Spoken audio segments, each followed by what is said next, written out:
বিসমিল্লাহির রহমানির রহিম। আসসালামু আলাইকুম প্রিয় বন্ধুগণ, সবাই কেমন আছেন? তো আমরা ছাত্রলীগের অপকর্ম সম্পর্কে সবাই অবগত, তারপর ভাবলাম যে একটু তাদের যে অপকর্মগুলো সেগুলো একটু মনে করি। তো প্রথমে শুরু করতে চাচ্ছি ঢাকা ইউনিভার্সিটি থেকে, কারণ ঢাকা ইউনিভার্সিটি থেকে যদি শুরু করা হয় তাহলে কোথাও বাদ থাকে না ছাত্রলীগের অপকর্ম। তাহলেই বুঝতে পারি যে আসলে ছাত্রলীগ কি কি অপকর্ম করতে পারে। এবং আমরা জানি বিভিন্ন সময় বিভিন্ন মিডিয়ায় যদিও এরকম খবর নিউজ করতে পারিনি, তারপরও আমরা যতটুকু জানি, এই ঢাকা ইউনিভার্সিটিতে প্রত্যেকটা ছাত্রছাত্রীদের স্বপ্ন থাকে, প্রত্যেকটা ছাত্রছাত্রীর আহ, প্রাণ কেন্দ্র থাকে ঢাকা ইউনিভার্সিটির দিকে। এবং কেন থাকে? কারণ সবারই আশা আকাঙ্ক্ষা থাকে ওই ইউনিভার্সিটিতে পড়ার। তো যাদের ভাগ্য লাক খুবই ভালো, তারা কিন্তু চান্স পায় এবং পড়াশোনা করার জন্য যায়। কিন্তু আপনারা জানেন, ইউনিভার্সিটিতে পড়তে গেলে অবশ্যই একটা হলের প্রয়োজন হয় একটা ছাত্রের বা ছাত্রীর। তো ওই হলটা যখন তারা চায়, তখন কিন্তু তাদের বিভিন্ন সমস্যার সম্মুখীন হতে হয়। তারা কিন্তু হয়েছে, আমাদের অনেক ফ্রেন্ডরা আছে যারা এগুলার সম্মুখীন হয়েছে এবং আমরা তাদের কাছ থেকে শুনেছি। আপনি হলে যখন উঠতে যাবেন তখন ছাত্রলীগের তাদের যে শর্তগুলি, তাদের যে রীতিনীতি, সেগুলো আপনাকে মেনে চলতে হবে। আর যদি না মানেন তাহলে আপনি হলে থাকতে পারবেন না। এমনকি সেটা আপনাকে শর্ত সাপেক্ষে তো উঠতেই হবে। তারপর ছাত্রলীগের প্রোগ্রাম আপনাকে আগে করতে হবে, পরীক্ষা পরে। পরীক্ষা আপনি 10 মিনিট 20 মিনিট পরে যাবেন, এরকমও ঘটনা আছে যে পরীক্ষা কিন্তু যেতে পারবেন আগে, প্রোগ্রামটা করবে তারপরে যে পরীক্ষা দিবে। এই ছিল অবস্থা। এরকম কিন্তু খালি ঢাকা ইউনিভার্সিটি না, প্রত্যেকটা ইউনিভার্সিটি বলেন, প্রত্যেকটা সরকারি প্রতিষ্ঠান, সরকারি কলেজগুলো বলেন, সব জায়গায় একই রকম ছিল। এটা তো কলেজের, মানে ছাত্রলীগের যে কলেজের যে তাণ্ডব, সেটা জানলাম।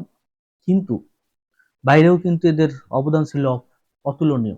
আপনারা জানেন, একবার একটা টেইলার্সকে মারা হয়েছিল, সেটা আপনারা অবশ্যই মনে আছে আমার মনে হয়। তো তারা কিন্তু বিভিন্ন সময় বাইরেও অনেক আক্রমণাত্মক এবং তাদের যে অপকর্মগুলো সেগুলো কিন্তু তারা চালিয়েছে। প্রধান বিরোধী দল যখন কোনো সমাবেশ অথবা তাদের যখন কোনো প্রোগ্রাম থাকতো, তখন বাধার সম্মুখীন হেলমেট পরে বিভিন্ন দেশীয় অস্ত্র শস্ত্র নিয়ে কিন্তু তারা হামলা করে থাকতো। এমনকি লাস্ট কোঠা আন্দোলনে কিন্তু তারা তাদের যে শেষ ভয়াবহ রূপ, সেটা কিন্তু তারা দেখিয়েছে এবং ধরাও খেয়েছে।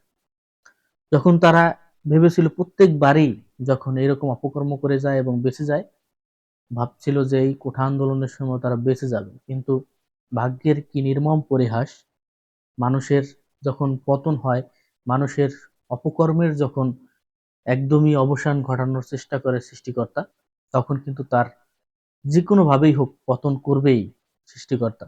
কারণ আল্লাহ ছাড় দেন কিন্তু ছেড়ে দেন না, এটা আমরা সকলেই জানি। তারপরেও এই ছাত্রলীগের অপকর্ম একটা বাদ পড়ে যাবে, একটা সামনে আনলে আরো 10টা বাদ পড়ে যাবে। কারণ এত বিস্তারিত এদের অপকর্মগুলো, যা বলার বাইরে। আপনি ভোট কেন্দ্রগুলো দখল করেছিল এবং আপনার আমার ভোট তারা রাতের আধারে দিত, সেটা কিন্তু তাদের প্রধান ভূমিকা ছিল। তারা এই কাজটা খুব সুন্দরভাবে করতে পারত।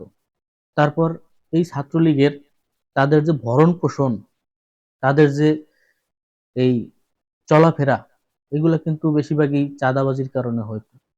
তারা চাঁদাবাজি করত বিভিন্ন ঢাকার বিভিন্ন মফস্বল শহরে, বিভিন্ন চিপা চাপায় অলিগলিতে তারা কিন্তু তাদের এই চাঁদাবাজি চালিয়ে যেত।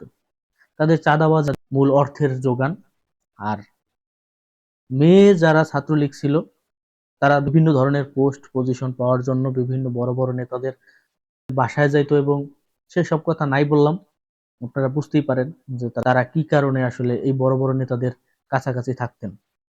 আমরা এরকম অনেক ছাত্রলীগ নেত্রী, তাদেরকে সম্পর্কে জানি যে তারা বিভিন্ন সময় বিভিন্ন নেতাদের বাসভবনে যাইতেন এবং তাদের সাথে বিভিন্ন একান্ত সময় কাটাতেন, এগুলো আমরা জানি। এই ছিল মেয়েদের অবস্থান। ছেলেদের অবস্থান তো বললামই, আরো বলে শেষ করা যাবে না আসলে। প্রচুর পরিমাণে তাদের যে অপকর্ম, সেই অপকর্মগুলো বলে কখনোই শেষ করা যাবে না। এটা আমার পক্ষে সম্ভব না, এবং কি বলতে গেলে দিন শেষ হয়ে যাবে, কিন্তু একটা বললে বললাম তো পিছনে আরো 10টা পড়ে যাবে, কিন্তু মনে মনে রাখার মতন স্মৃতিপটে হারিয়ে যায়, কারণ মানুষের এত অপকর্ম, মানুষ সবগুলো মনে রাখতে পারে না।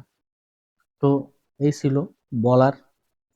তো এই পর্যন্তই। আপনারা যদি কেউ ছাত্রলীগের হয়রানি হয়ে থাকেন অবশ্যই জানাবেন। আমি জানি, আমার জানা মতো অনেক লোক আছে যারা ছাত্রলীগের কাছ থেকে বিভিন্ন ধরনের বিভিন্ন সময় নির্যাতিত হয়েছে। আপনারা অবশ্যই জানাবেন। সবাই ভালো থাকবেন, সুস্থ থাকবেন। দেখা হবে পরবর্তী কোনো ভিডিওতে। গুড বাই, টাটা, খোদা হাফেজ।